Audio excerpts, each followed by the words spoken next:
Hello, hi, and welcome back to my channel. My name's Charlotte, and here on this channel I talk about all things cash stuffing, budgeting, and also a little bit of lifestyle. And if you're new to this channel, this is going to be my update on my no buy for 2023 and my rules. So I would love it if you would consider hitting the like and the subscribe button and joining me on this journey where I try and develop better budgeting and spending habits. So I'm here with my bullet journal today, and I'm going to just outline the rules that I've been following through January. I explained in a previous video that I followed some advice and I trialed all my no-buy rules for 1 month to see how it was working, to see how it served me, and to determine if there was any changes that I needed to make. So here we go. These are all my rules for the year. So my plan going forward is to carry this out for an entire year, or for as long as it takes for the the better habits to set in. So I will see. I'm going to review this, and I'll keep you updated as I go. So if you've not heard of a no buy before, or a low buy as some people call it, depending on their standpoint, is whereby an individual restricts their spending in certain categories or all categories of their life. So let me outline for you what my categories are.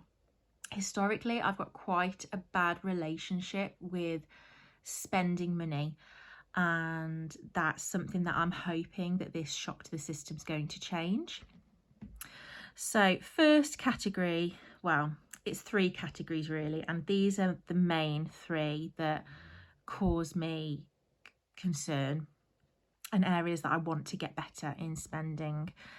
So my rules for this particular category are going to be no clothing, underwear, shoes, bags, accessories or jewellery, etc. For the duration of my no buy. Before starting this, I evaluated my wardrobe and my belongings.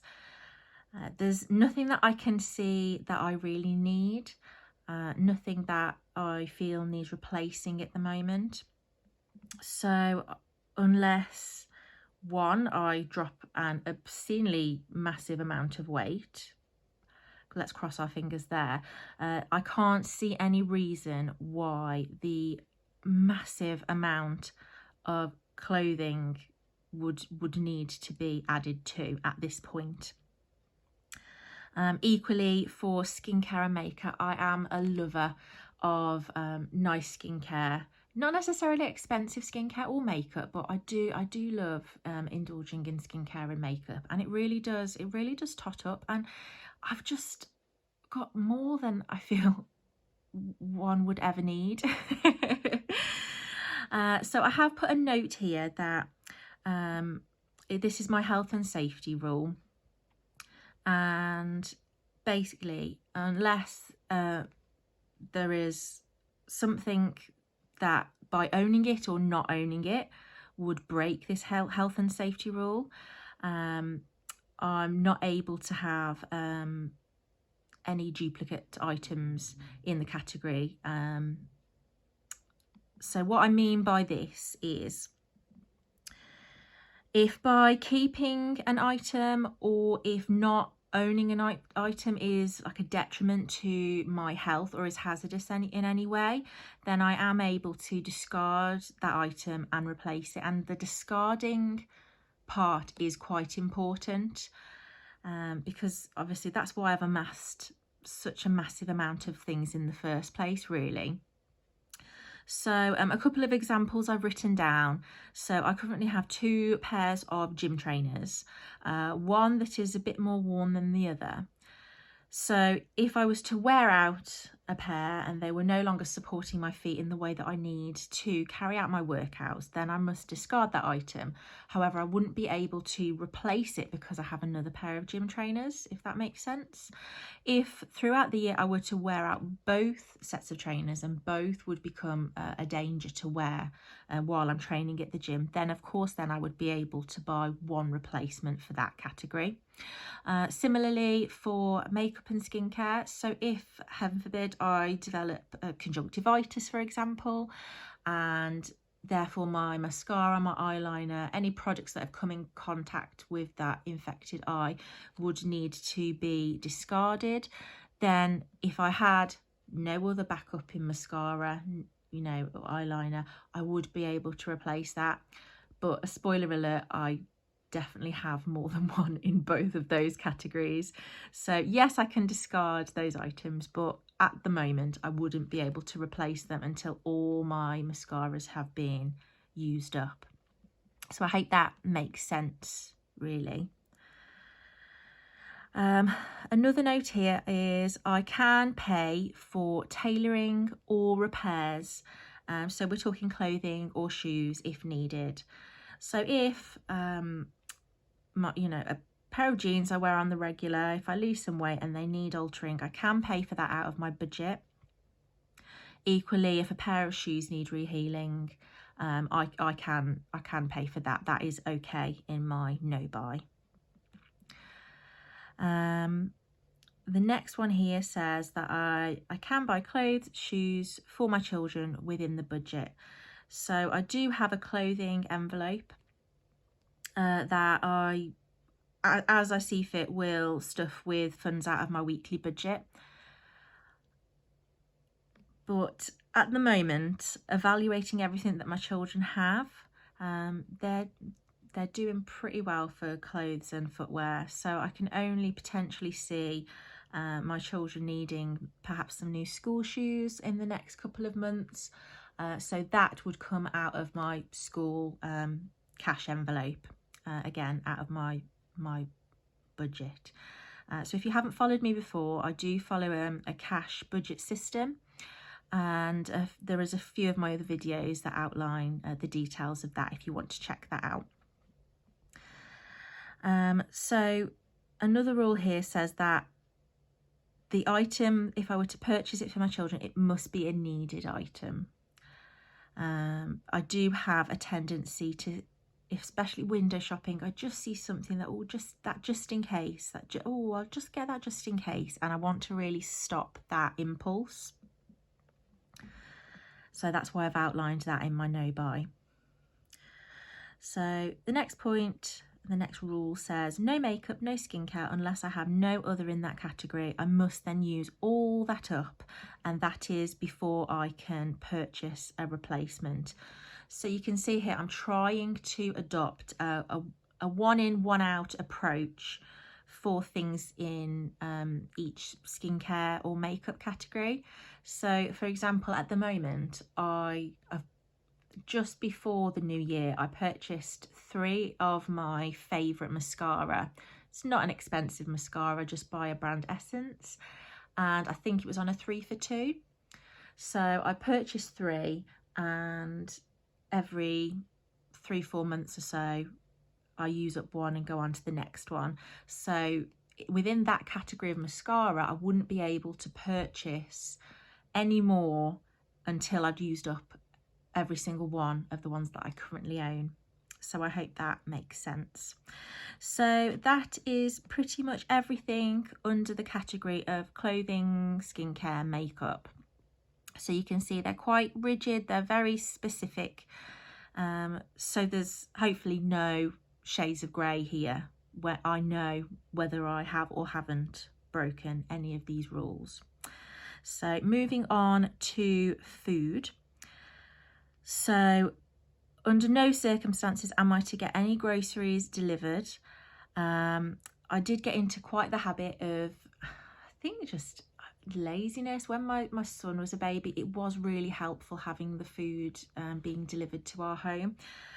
but there is a cost to that, and you don't get the opportunity to have a look at any yellow sticker items. So I'm really trying to avoid that at the moment. Now my children are a bit older and I can pop to the grocery store pretty much without a hitch or a problem. However, I have put, as you can see, click and collect is okay. So generally I will, if I'm unable to go into store, if I'm short on time, I pick a click and collect slot that is free, and then I go and just collect the groceries. I usually, specifically at the moment, that I'm trying to adopt some wiser spending regarding our grocery budget. I am trying to go to some cheaper supermarkets, not affiliated with anybody.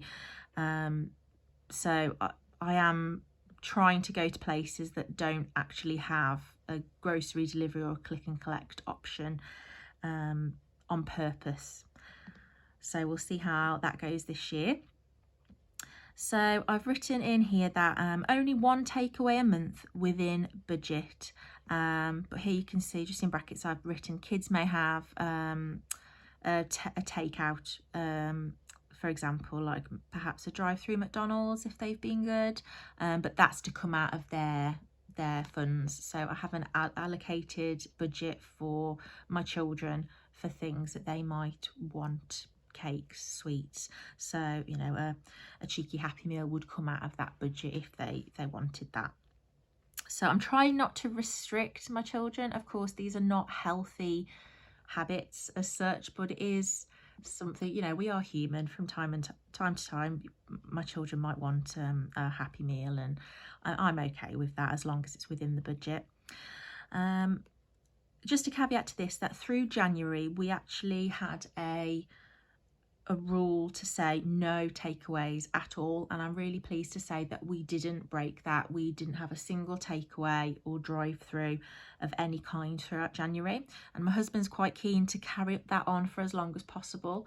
However, from my understanding of these things, I don't want to impose so many restrictions on ourselves that it becomes painful. You know, I want to succeed in all of these things, so providing it's within our budget for eating out, then I'm happy to have one takeaway a month if we wish and we have the funds there.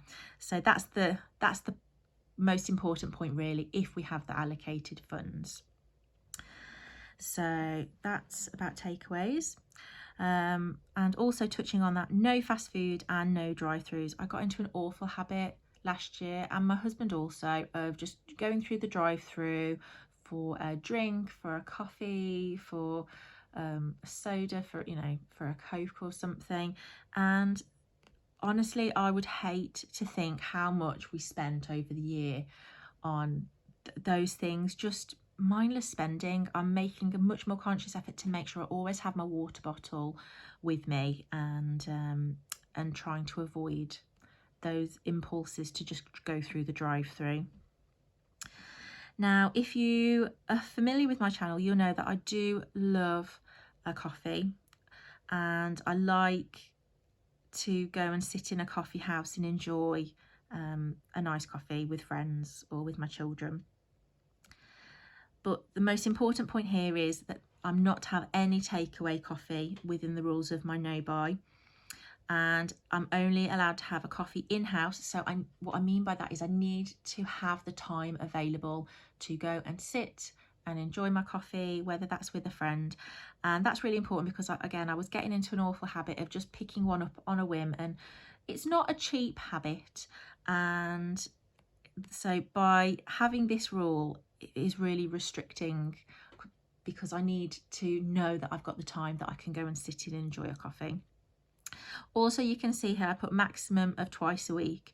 Initially I was going to put a maximum of once a week. However, looking at my January habits, I knew that just wasn't going to fit for me. And again, like, I want these rules to be challenging, but I don't want to fail at these. They need to be attainable and reasonable. So I've put a maximum of 2 coffees a week, which I feel, you know, some people may say, gosh, that's a lot, but knowing me and knowing my habits, that's much better than where I have been in the past.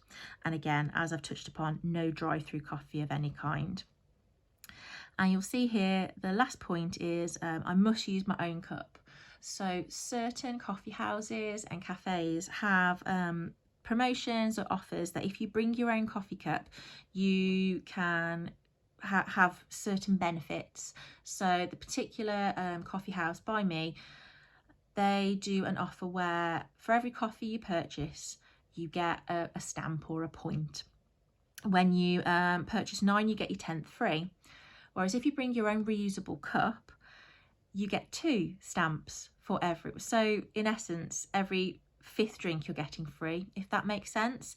And that's why through January I was actually able to keep my spending on coffee very low, because I was using up all of these free coffees. So that's a really important point. I must remember to have my reusable cup. So these are the rules surrounding food, takeaway and coffee. And then moving on to home and lifestyle. So I've put here, no trinkets, decor, stationery, crafts or books for myself. Replacements of needed items only. So I'm sure we've all been there. We've, popped into Home Bargains or B&M and seen a little cute something, and I've just got a terrible problem with just not saying no to those things, and as a result my home seems like it's groaning with stuff, and it's all lovely stuff, but there has to be a point, right? So and similarly to stationery and crafts and books, I didn't think anything of purchasing these items. There was no consequence or thought behind them. They just, oh, that seems like a great idea, and on a whim I would purchase them. Amazon and things of that nature can be really dangerous, because it's so easy just at the click of a button to be able to purchase these items. And there's that thrill, isn't there, of looking for the thing, thinking, oh, I really want to own this item, searching for the thing, finding the perfect thing, and then clicking purchase, and it gets quite addictive. So one thing I've touched upon in my last video was how throughout January I've been going a lot more to the library. So books that I wanted to read this year, instead of just, like I say, going out on a whim and purchasing it, whether that's on the Kindle app or whether it's actually a hard copy of the book, I've actually sought out books that I want to read at the library. And also my local library has a service where a lot of their books are ebooks, so you can loan them that way. And that's such a fantastic idea, and I'm really enjoying that at the moment. And the same for my children too. So that's my rule regarding home items, stationery, crafts, books. And if there is something that is serving a purpose to us and it breaks or is no longer usable, then I am able to replace that item, but it has to be a needed item again. So I have mentioned this, but no Amazon unless the item is budgeted from our household budget and it's a family item. So what I mean by that is I can't just start purchasing random things with no consequence on my card from Amazon.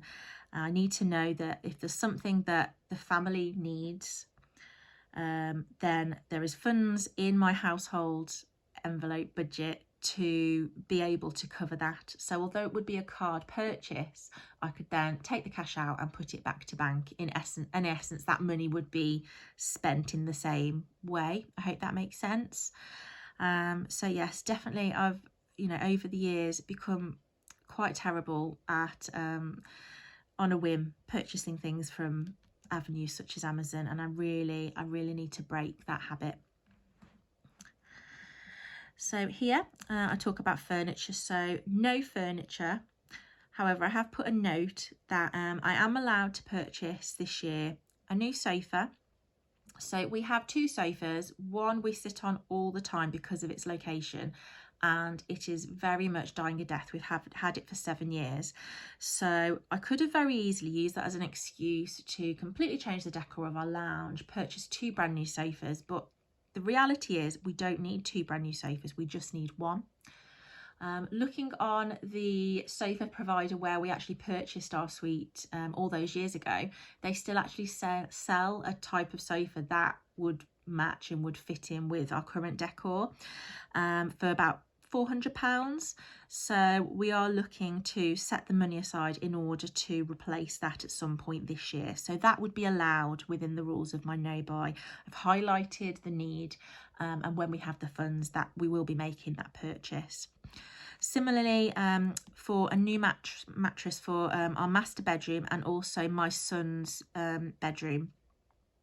My son still sleeps for the majority with my husband and I. We co-sleep, and our mattress is about 8 years old now. It's a very good mattress, but it is showing signs of wear, and you know they don't last forever.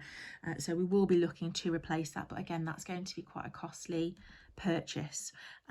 So that's something we are going to need to save for, and we will be allowed to purchase that. And similarly, when we transition my son into his own bed in his own room, oh please please please please please, then he will require a new mattress as well. I've also put an if we renovate our office. So plans down the line would be that we would turn our remaining portion of garage space into an office for my husband and I to use. When we moved into our home, the previous owners converted 2/3 of the garage into a utility, and then when we changed our kitchen, completely renovated that out to be quite a decent utility space. However, the front portion remained with a garage front. So what I would love to do is to insulate that, get rid of the garage front, put in a nice big bay window perhaps, and turn that into a more functional space, because at the moment my husband's computer is actually in our lounge diner. So I would really love to actually have a designated office space, but we're going to have to see how the budget falls for that, because obviously, as you can see, these are not cheap purchases to make, and I want to make them with thought, to make sure that we can still reach all our other savings goals this year. So I've put here, we're allowed to decorate our lounge, our master bedroom, our 2 bathrooms and our utility within our renovations budget. So again, it's a similar thing. I've highlighted areas. We've been in our home nearly 8 years, and these areas are showing signs of wear, especially as a family of 4. However, I'm going to need to make sure that if throughout the year any one of these areas we do decorate, nothing needs drastic renovation. I'm talking a lick of paint and a bit of a freshen up.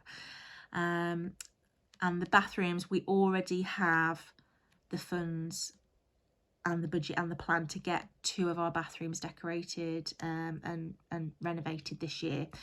So that is already in hand. We're just trying to organise a date for that. So those would all be fine, providing we had the funds in our renovation budget to complete those things.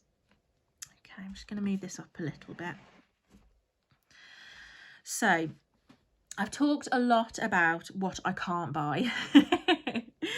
So I wanted to outline a little bit of what I can buy, because I can understand that somebody might look at this and say, well, you know, you're glamorizing austerity a little bit, and I absolutely don't mean to.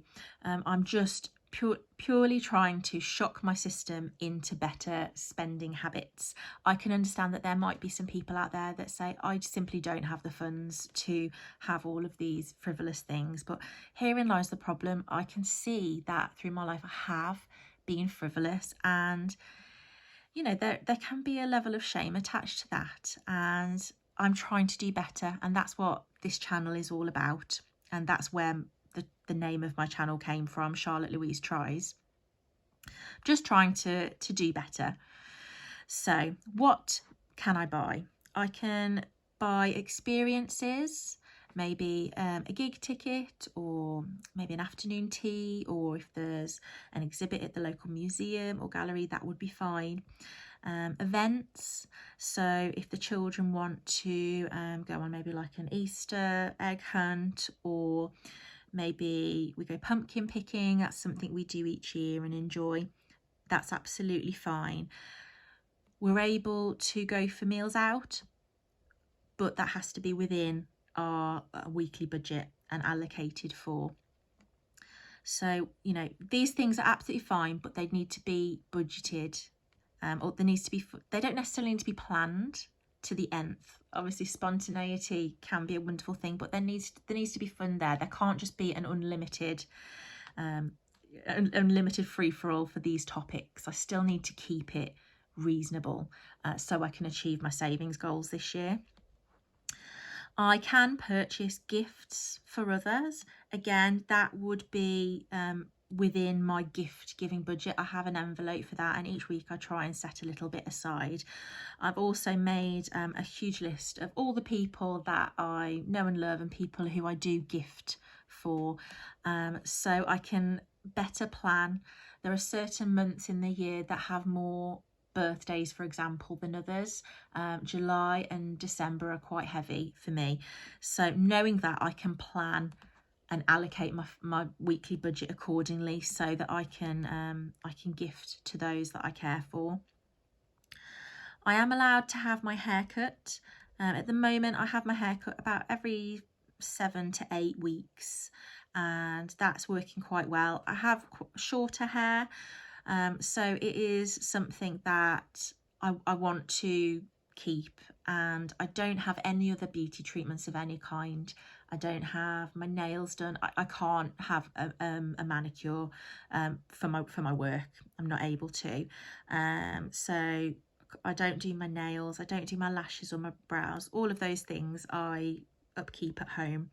So it's just my haircut. So I'm happy to spend the approximately £35–40 on that, and similarly, you know, for my family as well. But these rules are really for me here. These are personal goals that I'm talking about here.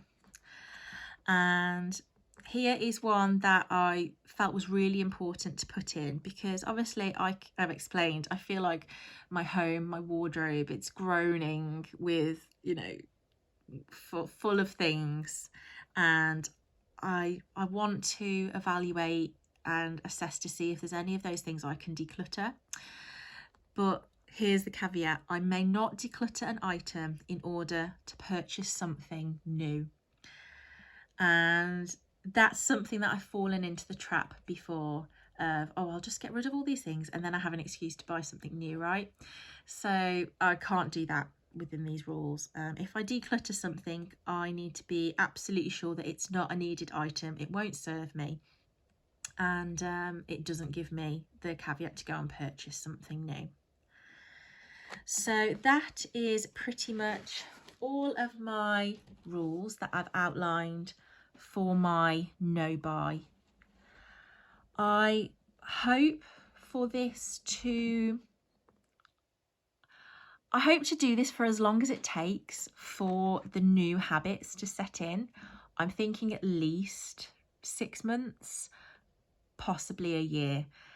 And I'm very aware that just by completing a no buy challenge, there still lies a challenge ahead in terms of, once I've completed the challenge, it's going to be what I do then, and that's something I'll need to evaluate down the line.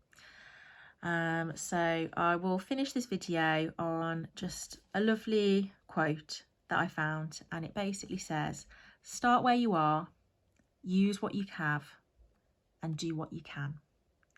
So that is a motto that I'm hoping to live by for this year. So I hope you found this video helpful. It had been requested to outline my no buy rules and give a little bit more information on this channel.